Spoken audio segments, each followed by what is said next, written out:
Eu vou agora para um assunto que movimentou aí as redes sociais hoje o dia inteiro. O Telegram removeu a mensagem anti-PL das fake news que tinha sido disparada em massa para todos os seus usuários. A ação se deu após uma decisão do ministro Alexandre de Moraes, do Supremo Tribunal Federal, que ameaçou retirar o aplicativo do ar por 32 horas em caso de descumprimento da decisão. A nossa repórter Marina Demore traz todos os desdobramentos desse caso ao vivo. Boa noite, Marina. Oi, Raquel, uma boa noite para você, para todo mundo aí no estúdio, para quem está acompanhando a gente. Olha, em uma nova mensagem que foi enviada aos seus usuários, o Telegram disse que recebeu uma ordem do Supremo Tribunal Federal obrigando a plataforma a remover a mensagem anterior sobre a PL 2630, que tinha sido enviada ontem, e a enviar aos usuários uma nova mensagem que foi incluída também no corpo do texto. Então, nessa mensagem que foi redigida pelo ministro Alexandre de Moraes, diz que a mensagem anterior do Telegram caracterizou flagrante e ilícita desinformação, atentatória ao Congresso Nacional, ao Poder Judiciário, ao Estado de Direito e à democracia brasileira, pois fraudulentamente distorceu a discussão e os debates sobre a regulação dos provedores de redes sociais e de serviços de mensagem privada na tentativa de induzir e instigar os usuários a coagirem os parlamentares. Moraes também determinou que, caso essa medida não fosse adotada pelo Telegram, ele estaria sujeito a uma suspensão temporária de suas atividades no Brasil, além do pagamento de uma multa. Moraes também determinou que a Polícia Federal procedesse à oitiva de representantes legais no Brasil do aplicativo para que eles esclarecessem os responsáveis e as razões de terem autorizado a utilização dos mecanismos para contribuir com o que ele chama de desinformação praticada pelas milícias digitais nas redes sociais. No texto, o Telegram, o texto que foi enviado ontem, o aplicativo caracterizava o PL 2630, o PL das fake news, como uma das legislações mais perigosas já consideradas no Brasil e que dava ao governo poderes de censura sem supervisão judicial prévia. Lembrando que o PL das fake news obriga que redes sociais, aplicativos de mensagem e ferramentas de busca sinalizem e retirem do ar as contas e conteúdos que são considerados criminosos. Esse texto seria votado no final do mês passado aqui na Câmara dos Deputados, mas a matéria acabou saindo de pauta a pedido do relator, o deputado Orlando Silva, que também se manifestou nas redes sociais hoje sobre esse caso. Ele avaliou a ação da plataforma como inaceitável, disse que é mentirosa a afirmação de que o Brasil irá ceder a cercear a democracia ou a liberdade de expressão e observa que vai atuar para que haja uma resposta dos três poderes ao que classificou como um ataque contra a democracia brasileira. O governo federal também avalia que medidas podem ser tomadas, como multas, por exemplo, ao Telegram, e a plataforma, além de tudo, deve ser notificada pelo Ministério da Justiça por meio da Secretaria Nacional do Consumidor. E por último, mas não menos importante, o Ministério Público Federal requisitou informações também ao Telegram, ao aplicativo de mensagem, sobre o disparo dessa mensagem que foi realizado ontem aos seus usuários. O Telegram tem um prazo de 10 dias para responder aos questionamentos do MPF, Raquel. Uma ofensiva, né, Marina, da Justiça e do governo. Obrigada pelas informações. Mais cedo, o ministro Alexandre de Moraes disse na sua decisão que as Big Techs sentem que estão acima da lei, mas que serão enquadradas e responsabilizadas. Vamos ver. Verdadeiras corporações que se sentem acima da lei.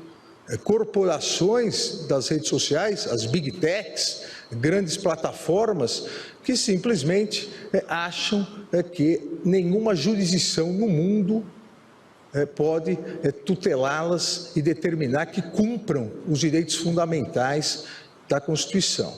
No Brasil, nós demonstramos que não há terra sem lei. As Big Techs, as plataformas e as milícias digitais foram enquadradas, serão penalizadas, serão responsabilizadas, porque isso é garantir a liberdade do eleitor em votar, isso é garantir o sigilo do voto do eleitor, isso é garantir que o eleitor não seja bombardeado com desinformação, com uma verdadeira lavagem cerebral, direcionando o seu voto para A, para B, para C, pouco importa. Nós separamos alguns trechos da decisão do ministro Alexandre. Vamos dar uma olhada que eles são bem elucidativos do que ele pensa. Nesse primeiro trecho, o ministro diz o seguinte: em uma democracia, é possível que todo grupo social ou econômico que se sinta prejudicado em seus objetivos corporativos passe a procurar mecanismos legais e moralmente aceitáveis para influenciar diretamente as instituições do Estado ou indiretamente a opinião pública, para que isso reflita nas decisões governamentais. Mas aí ele observa, dessa maneira, caso os mecanismos não sejam legais e moralmente aceitáveis, haverá um grande desvirtuamento e caracterização de abuso de poder econômico, com possibilidade de responsabilização civil e administrativa e penal. E aí ele segue. Na presente hipótese, está caracterizada, na opinião do ministro Alexandre, a utilização de mecanismos ilegais e imorais por parte do Telegram. A mensagem enviada pelo Telegram tipifica, diz a decisão do ministro Alexandre de Moraes, flagrante e ilícita desinformação atentatória ao Congresso Nacional, ao Poder Judiciário, ao Estado de Direito e à democracia brasileira, pois fraudulentamente distorceu a discussão e os debates sobre a regulação. A mensagem enviada pelo Telegram tipifica flagrante e ilícita desinformação, estou repetindo aí só para ressaltar para vocês, atentatória ao Congresso Nacional, ao Poder Judiciário, ao Estado de Direito e à democracia, pois fraudulentamente distorceu a discussão e os debates sobre a regulação. Joel, vou começar por você. Eu acho que tem essa questão não é simples e tem vários pontos ali que a gente pode abordar. As plataformas têm a questão da neutralidade da rede, que é muito argumentado, que elas teriam que respeitar a neutralidade da rede, não podem favorecer um lado ou outro. Mas o ministro Alexandre, na decisão dele, ele joga muito para o atentado à democracia, para o atentado ao Estado de Direito, quase como se ele comparasse com quem estava ali levantando e pedindo um ato golpista, pedindo para as Forças Armadas intervirem depois das eleições presidenciais. A mensagem do Telegram dá para comparar com um pedido de golpe de Estado? Pois é, seja com pedido de golpe de Estado, seja com acusação de fake news ou o que quer que seja, eu acho que essa decisão do Supremo, ela mostra justamente o risco que o Brasil e a comunicação no Brasil correm se a gente for com muita sede ao pote com a ideia de regulamentar conteúdos que são discutidos. Veja, eu considero que o conteúdo da mensagem que o Telegram mandou, eu acho que eles exageraram sim, acho que foram alarmistas. Inclusive ontem a gente comentou que tinha sido um grande tiro no pé político do Telegram, pelo timing, pelo tipo de mensagem meio estridente. Então ele reacendeu todo um debate que estava já esfriando de uma maneira totalmente desnecessária. Mas agora, do ponto de vista político também, a gente vê para o outro lado um tiro no pé ainda maior. Pensa o seguinte, uma autoridade recebe assim, olha, estão dizendo que a gente quer censurar, que a gente está querendo fazer censura no país, isso é mentira. Como é que a gente combate isso? Ah, já sei, eu vou combater a ideia de que eu quero fazer censura exigindo, sob pena de suspensão, que essa mensagem seja retirada e colando uma mensagem oficial no lugar dela. Mas tem coisa com mais cara de censura do que esse tipo de atitude, né? E veja, a gente pode discordar da interpretação que o Telegram deu para o projeto de lei. Eu acho que era uma interpretação alarmista, sim.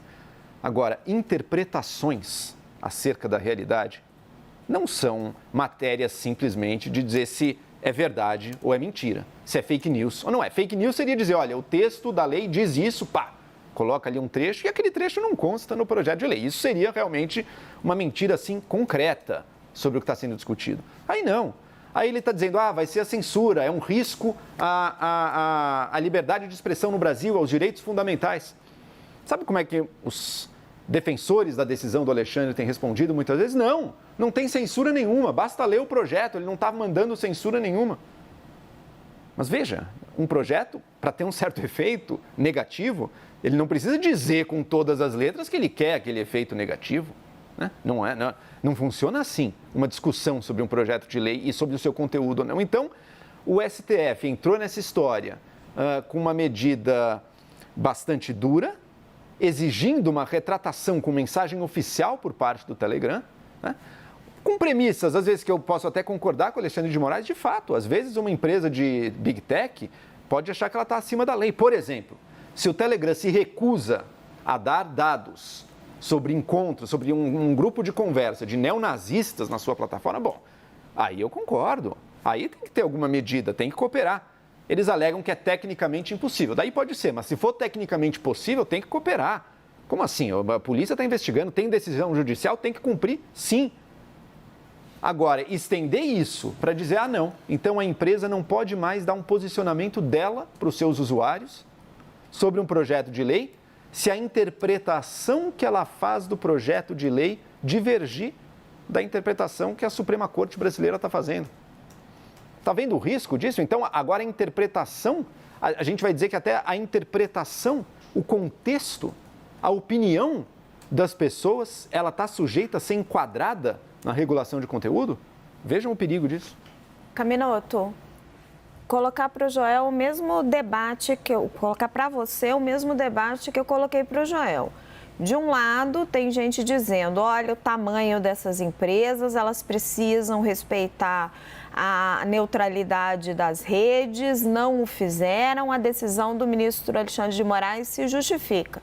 Do outro lado, tem gente dizendo, não, isso aí é uma opinião, isso aí não é um ataque ao Estado democrático de direito que justifique esse tipo de medida, apagar o que está escrito, mandar se retratar, eventualmente ter tirado do ar se não tivesse obedecido. De qual lado você fica? Eu concordo com a decisão do ministro Alexandre de Moraes. A gente pode dar um desconto aí para eloquência, exageros, etc. Mas o Telegram, para mim, cometeu um crime. Eu fico pensando, o Telegram sempre foi uma plataforma um pouco obtusa, difícil de entender, foi criada, né, por investidores russos, né? O Telegram está preocupado com a democracia na Rússia? O Telegram se manifestou contra a guerra na Ucrânia, as repercussões. A sede do Telegram é em Dubai, nos Emirados Árabes. Ele está preocupado com a questão dos direitos humanos nos Emirados Árabes, com a questão democrática, né? E no Brasil, eu abro o meu Telegram hoje vejo lá ontem, né? Vejo uma mensagem falando que a democracia no Brasil está sob perigo. Uma posição de uma empresa que é controlada por dois acionistas, principalmente russos. Aí vamos passar que fosse o Twitter. Nós temos aí o Elon Musk no Twitter. Vamos supor que o Twitter, em algum momento, decide que no Brasil há uma ameaça, eu acho que um partido político deve ser eleito. Como é que a gente manifesta isso? Né? Porque isso é melhor para a liberdade do país, para a democracia do país. É muito subjetivo. Essas plataformas não podem se posicionar dessa maneira. Há instrumentos formais delas se defenderem, proporem, etc. Mas eu acho que podemos discutir a eloquência, a severidade do ministro Alexandre de Moraes. Eu acho que ministros do STF devem falar menos e agir mais, com mais discrição, mas com firmeza. Mas eu acho que foi correto e necessário o que foi feito aqui. Janaína, o João fez uma afirmação, ele disse, o Telegram cometeu um crime. Eu vou pedir ao Guilherme, Gui, você consegue espelhar a mensagem que o Telegram mandou aos seus usuários? Olha lá, gente, essa é a mensagem que o ministro Alexandre obrigou determinou, né, que o Telegram mandasse. Você tem a mensagem inicial, Guilherme? Eu vou esperar o Guilherme conseguir mostrar para vocês, mas enquanto isso eu vou puxando. Essa é a mensagem do ministro Alexandre, né? Por determinação do Supremo Tribunal Federal. O Telegram enviou essa mensagem, ela é flagrantemente ilícita e tal. Mas eu queria a mensagem inicial. A mensagem inicial, Janaína, diz o seguinte: motivo do PL 2630/2020 ser perigoso. E aí ele diz: a democracia está sob ataque no Brasil. A Câmara dos Deputados deverá votar em breve o PL 2330, que foi alterado recentemente para incluir mais de 20 artigos completamente novos que nunca foram amplamente debatidos. Caso seja aprovada a proposta, empresas como o Telegram podem ter que deixar de prestar serviços no Brasil. E aí ele vai citando vários pontos que, na visão do Telegram, não são corretos, concede poderes de censura ao governo, transfere... pronto, ali, Guilherme trouxe. Transfere poderes judiciais aos aplicativos, etc, etc. E no final diz: o que você pode fazer para mudar isso? Você pode falar com o seu deputado aqui ou nas redes sociais. Os brasileiros merecem uma internet livre e um futuro livre. Minha pergunta é para você, Janaína, quando ele diz a democracia está sob ataque e quando ele diz você pode falar com o seu deputado, ele está incitando alguém ao crime? Ele está colocando uma fake news? É uma fake news que o PL está deixando a democracia brasileira sob ataque ou é uma opinião? Então, nós temos que abrir essa questão, né, em vários aspectos. Como essa mensagem saiu ontem, ela estava um pouco fora da realidade, porque o projeto, de certa forma, havia sido barrado ainda que por um período. Né? Nós trouxemos aqui no Arena, estava sendo enterrado. Mas a questão é a seguinte: se essa mensagem tivesse sido publicada, vamos dizer, na véspera daquela data prevista para votação, com todo respeito, eu assinaria embaixo. Entendem? A mensagem ontem, ela ficou meio sem sentido. Até pensei, será que estava programada para uma semana antes e houve um erro? Sim. Mas, assim, a mensagem ontem realmente estava alheia à realidade do momento. Mas se essa mensagem tivesse saído na véspera da data prevista para a votação, ela estaria absolutamente correta.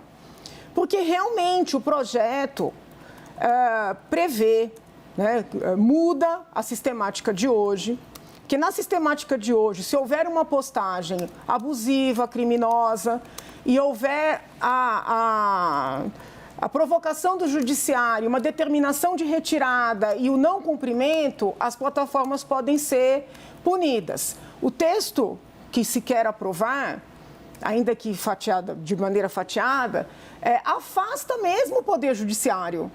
O Poder Judiciário vai ser buscado num segundo momento, afasta. O texto prevê responsabilidade civil e administrativa para as plataformas por não retirarem material mediante uma única notificação de alguém que não gostou. O texto original falava num órgão regulador escolhido pelo Poder Executivo. Então, quando o Telegram diz, olha, transfere para o governo, é verdade. Né? Daí o desespero, o medo que muitas pessoas ficaram, um medo absolutamente justificado, um medo que não é criminoso, como não é criminoso divergir, como não é criminoso expor o que se pensa, e não é criminoso escrever um e-mail educado, não ofensivo, para o deputado pedindo para ele votar assim ou de outra forma. Muitas pessoas hoje, para defenderem a decisão do ministro, trouxeram essas peculiaridades. Não, porque o Telegram tem lá perfis que trazem pornografia, o Telegram pertence a 2 russos, o Telegram nunca questionou a democracia do país A ou do país B.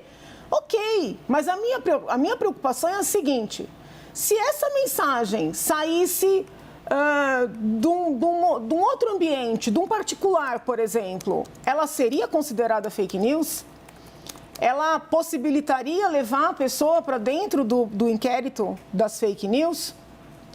Né? Então, assim, o problema foi ser uma plataforma da qual se pressupõe neutralidade, que isso não é real. Houve vários momentos em que não houve neutralidade, todo mundo aplaudiu.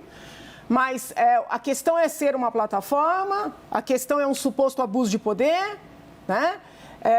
Ou a questão é o conteúdo. Porque se for o conteúdo, qualquer brasileiro que pense isso, e eu penso, desculpa, se aquele projeto ficar como está, eu entendo que compromete sim a democracia no Brasil.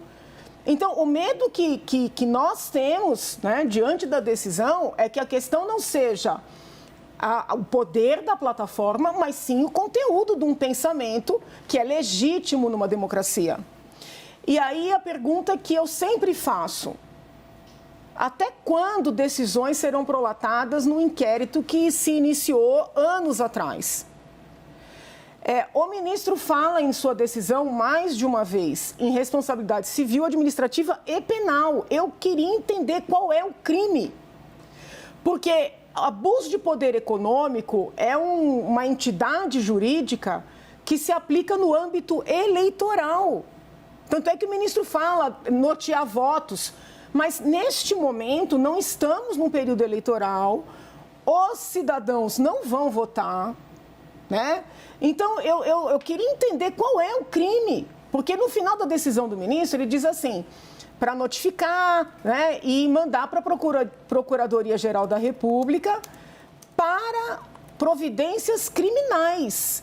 E ele nem colocou se houver, porque é muito comum quando uma autoridade manda para o titular, né, da ação penal colocar se houver. Né? O ministro mandou, eu entendi assim, posso ter me equivocado, tomar providências criminais contra os representantes. Eu entendi assim. Né? Ele menciona essa possibilidade no meio da decisão de possível responsabilidade penal e no final ele manda para a Procuradoria-Geral da República para tomar providências. Janaína, só... Posso reforçar uma coisa? É que está faltando o Hélio, eu queria levantar uma provocação para ele. Hélio, o Telegram é uma plataforma bastante complicada. É a plataforma que mais tem se recusado a colaborar.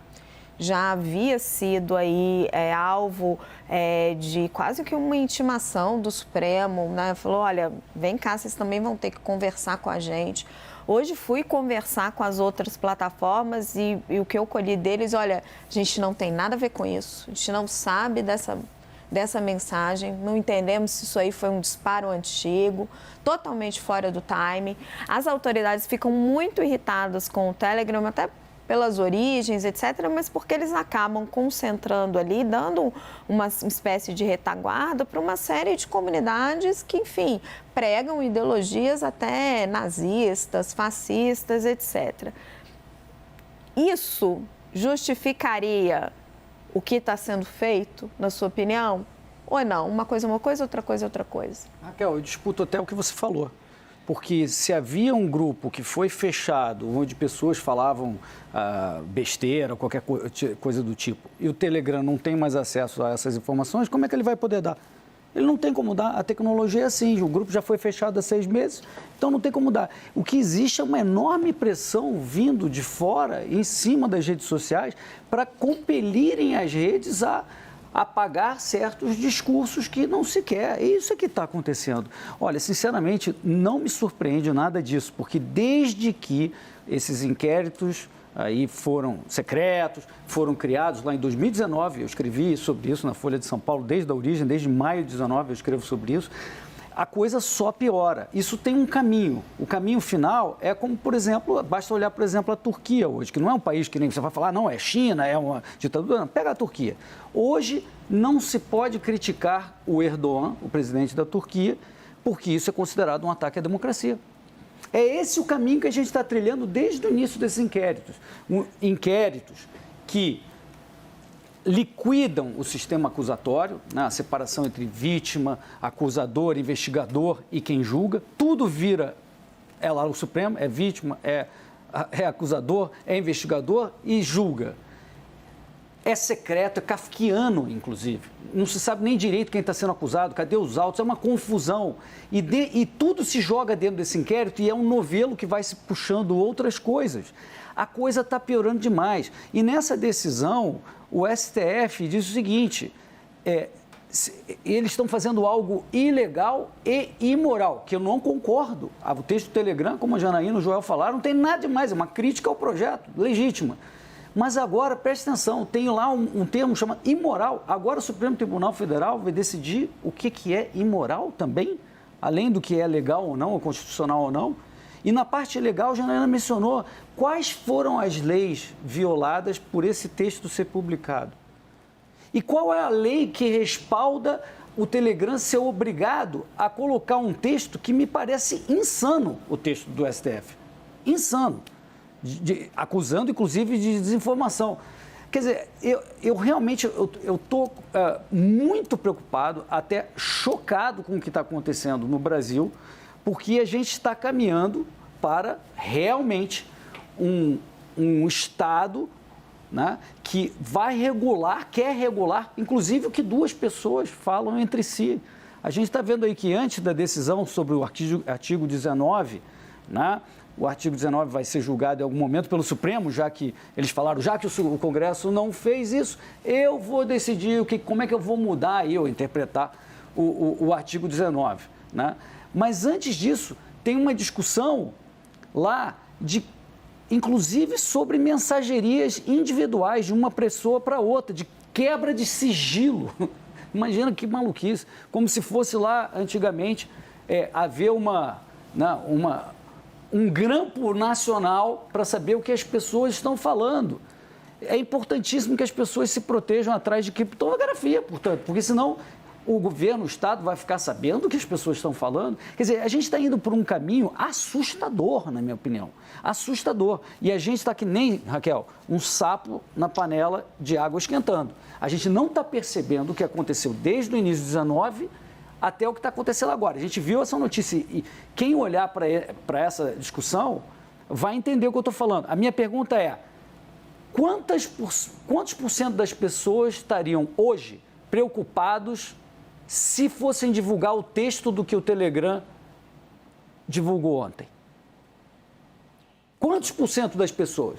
Será que não tem uma parcela substancial das pessoas que estaria pensando, meu Deus, se eu divulgar um texto aqui que é simplesmente um comentário ao PL, eu posso ser responsabilizado? Será que eu posso entrar no inquérito das fake news? E se essa pessoa tem esse tipo de preocupação ou hesitação, eu acho que ela tem total razão, porque veja o que aconteceu com o Telegram. Posso... Bem rapidinho, bem brevemente. Joel, que eu quero jogar a palavra para o Caminoto e amarrar para a gente seguir. Claro. Acho importante frisar aqui duas possibilidades. Né? O que está embasando, motivando essa decisão de punir o Telegram? A Janaína tocou, mas acho que cabe reforçar. É porque se trata de uma empresa de mensagens, uma Big Tech, um app que mandou uma mensagem política para todos os seus usuários. Isso a gente pode discutir. Pode ser que a gente defina que não. De fato, essas empresas têm muito poder, empresa não é um indivíduo também, não é uma pessoa, ela não deve ter poder de jogar, ela não deve poder mandar mensagens políticas para todos os seus usuários. Se definirem essa regra, eu acho que é uma regra discutível, aceitável. Mas daí não importa o conteúdo da mensagem política. Podia ser assim, a defesa mais linda do projeto mais bem intencionado do mundo, da defesa dos direitos humanos das minorias segundo a ONU. Mesmo isso não vai poder, porque vai ficar decidido que tá bom, empresas de mensagem não podem fazer uso do seu poder para empurrar o debate público em qualquer direção política. Isso é um lado. O outro lado, e esse é o que preocupa mais, é que qual que é o problema que o STF viu na mensagem? O problema era o conteúdo dela. O problema é que na interpretação dos ministros da Suprema Corte, ou do Alexandre de Moraes, aquele conteúdo estava distorcido, era equivocado, era desonesto, era imoral, ou seja lá o que for.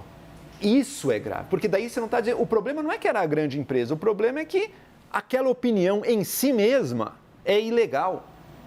E isso sim, isso ameaça, se for isso ameaça a liberdade de pensamento, de comunicação, a liberdade de expressão de todos nós nesse país. Caminoto, vou jogar para você amarrar, só dar uma informação antes. Na próxima quarta-feira, o STF, Supremo Tribunal Federal, marcou o julgamento, né, daqui a uma semana, do artigo 9, que o Hélio estava citando, 19, que é o 19, do Marco Civil da Internet. Esse artigo é o que estabelece a responsabilização jurídica das plataformas. Hoje, ele diz que elas só são responsabilizadas se tiver uma decisão judicial para isso, pelo que é publicado pelos usuários. É isso que vai ser decidido se é inconstitucional ou não. Isso é um dos pontos mais polêmicos do PL das fake news que está no Congresso. João. Eu queria só fazer algumas ponderações. Não dá para desassociar o conteúdo do poder da plataforma.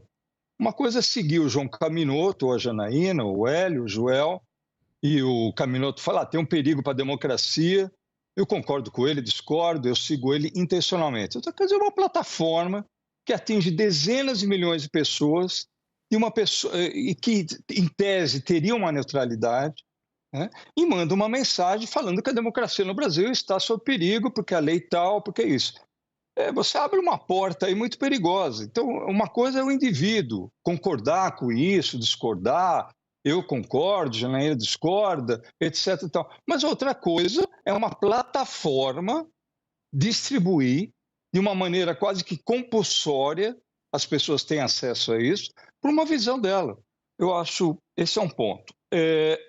Outra coisa, em relação ao time, o momento, o Telegram soltou uma nota, isso, nós acabamos de sair do momento mais assustador da história contemporânea do país, que foi o 8 de janeiro, gente.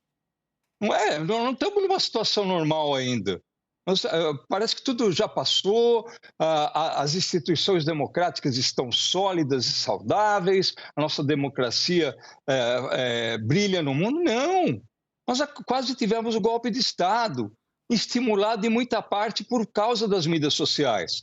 Então, sim, nós precisamos ter uma atitude, eu digo, pelo menos de reflexão e de ação sobre isso. Senão vai acontecer de novo. Pode acontecer para o outro lado, pode acontecer para esse lado. O que não pode haver é uma passividade em relação a esse problema. Caminoto, acho que quanto ao seu primeiro ponto... Eu vou precisar seguir, Perfeito, Joel. mas daí é qualquer conteúdo, né, Caminoto? Qualquer conteúdo, a plataforma não poderia dar nenhum conteúdo super positivo. Concordo. Né? Mas daí tem que ser assim, dessa maneira. Eu vou precisar seguir. Eu queria fazer uma amarração aqui, até olhando para 3, um pouquinho sobre tudo que eu apurei hoje o dia inteiro sobre isso, conversando com os vários agentes envolvidos e dar um pouquinho da minha opinião. Existe uma questão aí envolvida que é super relevante, que é a da neutralidade da rede, que é a do poder econômico, o fato de ser uma plataforma expondo a sua opinião. Ela poderia, não poderia fazer isso? Ela está dentro do que prega a neutralidade da rede? Isso é uma questão que pode ser discutida, mas a decisão... Um minutinho, Hélio, agora é minha vez e aí eu vou fechar. Então, vou retornar aqui, gente, ao meu ponto, né? Apurando com várias pessoas envolvidas e dando um pouco aqui da minha opinião sobre o assunto. Existe uma questão que pode ser discutida, que é a questão da neutralidade da rede. Essas plataformas não se apresentam, por exemplo, como veículos de imprensa, também não são agentes políticos. A gente pode falar também do poder econômico que elas exercem, das fatias de mercado.